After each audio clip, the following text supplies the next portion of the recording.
İyi günler sevgili arkadaşlar, Aikido kardeşlerimiz. Kuyu sınavlarında ve dans sınavlarında çeşitli geleneksel hatalar ya da eksiklikler olduğunu gördüğümüzden dolayı Arashi Aikido olarak bunları düzelten, aslında çok karmaşık şeyler olmadığını gösteren küçük bir video çekelim istedik. Ana mesele şu: bir yerde kamiza vardır. Kamizamız burada. Her ortamda bir kamiza olur, en azından bayrak olur. Bir yerde, ki burada benim karşımda sınav heyeti var ve ukelerde ve diğer sınava girecek adaylar da başka bir tarafta oturuyor olacaktır. Sınava çağrılan aday bu grubun içinden çıkar. Birinci dan üstünde bir sınava giriyorsa silahları da olacaktır. Silahlarıyla birlikte gelir. Silahlarını olması gereken yere koyar. Önce kamizaya, sonra sınav heyetine selam verir. Sınav heyetinden selamın karşılığını aldıktan sonra döner, ukesini çağırır.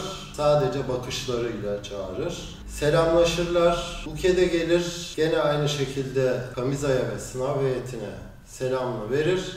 Karşılıklı geçer, beklerler. Sonra sınav heyeti sorusunu sorar, yerde, ayakta vesaire. Teknik soru başladıktan sonra sınav heyeti soruyu değiştirene kadar aynı teknik durmadan tekrar edilir. Bu 3 kere, 5 kere, 25 kere diye bir sayısı yok. Sınav heyeti tatmin olduğunda 3.'de de 30.'da da değiştirebilir. Sınav heyetinin direktifleriyle teknik değişir. Daha sonra silahlı tekniklere geçileceği zaman uke bekler, 3-5 saniyede olsa dinlenir. Daima tori gider, silahlarını ya da hangi silahı alacaksa alır. Uke'ye takdim eder. Uke hamlesini, saldırısını yapar ve sınav devam eder. Sınav bitti komutu geldikten sonra da önce ukeler birbirleriyle selamlaşırlar. Sonra döner birlikte sınav heyetine selam verirler. En son gene birlikte kamizaya selam verirler. Uke geri çekilir. Tori ise silahlarını toplar, ondan sonra geri çekilir. Şimdi bunu uygulamalı olarak yapalım.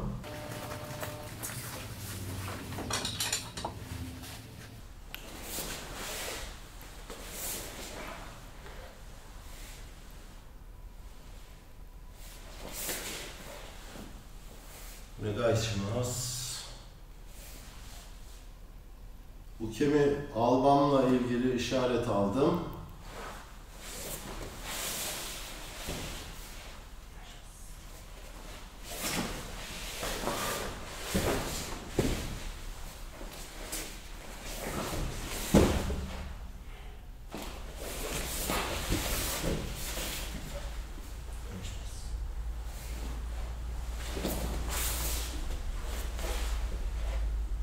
Şimdi komut geliyor. Her zaman hepimizin bildiği temel teknik Shomen-ichi Ikkyo diye komut geldi.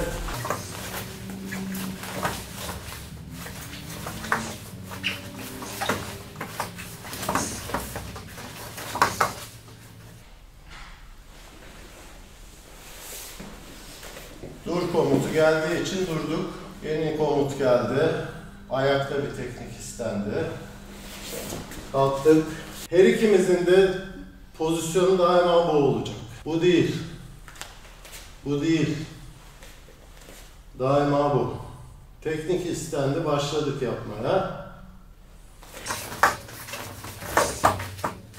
Bitti. Silah almamız istendi. Uke oturdu, bekliyor, dinleniyor. Boken istendi mesela. Bokenimi aldım. Kamizaya döndüm, selam verdim. Geçtim. Uke'yi davet ettim. Uke saldıracak. Ben daima hazırım.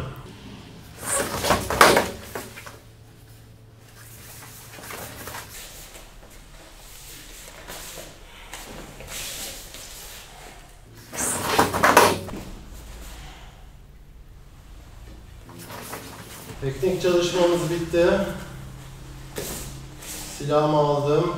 Ukem'le selamlaştım. Uke gene oturuyor. Başka bir teknik isteği olacak mı sınav heyetinden diye. Ben diğer komutu aldım ya da bitti komutunu aldım.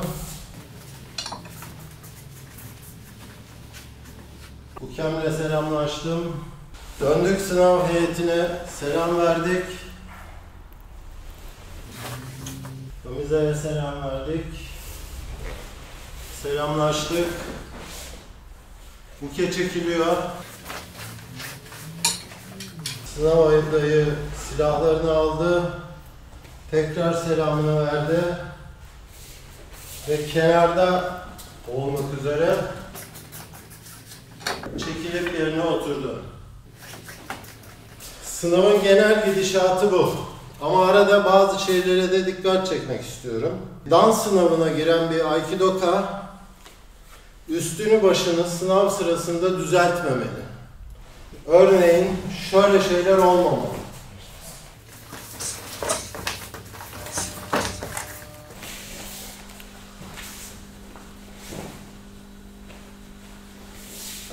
Bu yanlış. Şundan dolayı yanlış.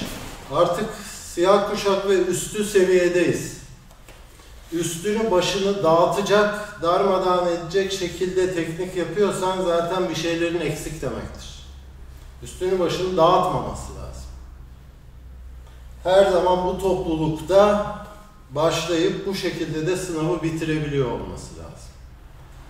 Diyelim ki her şeye rağmen bir şeyler oldu, Uke'nin eli takıldı, dogisi yırtıldı, Hakama'nın bir yeri koptu, bir terslik oldu. O zaman da düzeltmek için mutlaka sınav heyetinden bir selamla özür dilenir, kenara geçilir. Kimsenin görmeyeceği şekilde düzeltme yapılır. Tekrar gelip selam verip teşekkür anlamında Uke ile tekrar selamlaşılıp sınava devam edilir. Ama bu hiçbir zaman tercih nedeni değildir. Lütfen bunu unutmayalım. Tori daima kendini, kıyafetini doğru düzgün tutacak şekilde tekniklerini yapmalı. Savaşçılık ruhu bunu gerektiriyor çünkü. Sınav sırasında kenarda bekleyenler bu şekilde beklemeli. 10 kişi ya da 100 kişi olabilir. Dik, rahat, eller serbest ama asla şu değil, bu değil, bu değil. Çok beklendi ve dizleri ağrıdı, bağdaş kurulabilir. Seiza oturanların arkasına geçmek kaydıyla, önde kalmamak kaydıyla ayakları da saklayarak bağdaş kurup ama gene dik ve bu şekilde beklenmesi gerekir. Ya bu ya da arkaya geçerek bu. Asla uzanarak, yatarak, işte ona buna dayanarak o durumdaysak, o kadar rahatsız bir durumdaysak o zaman orada tribünler vardır ya da bir kimsenin görmediği arka cephe vardır. O arka cepheye geçmek lazım. Sınav heyetinin göreceği ortamda daha gevşek ve laubali bir şekilde durulmaması lazım. Bu bir disiplin sanatı ve disipline uyulması gerekiyor arkadaşlar. Çağrıldığı zaman da buradan çıkar, selamını verir, tekrar başa alıyoruz. Bu kesini çağırır ve sınava başlar. Bunlar önemli, çok basit ama geleneksel şeyler. Bunlara uymazsak sanatın anlamı kalmaz. O zaman her şey laubalileşir. Biz sokak dövüşü yapmıyoruz. Bir dojo, disiplin, yol anlayışı içinde güzel bir hayat dersi paylaşmaya çalışıyoruz. Dolayısıyla biz sanat yapıyoruz ya da yapmaya çalışıyoruz. Sanatın da geleneklerini bozmayalım. Teşekkür ederiz.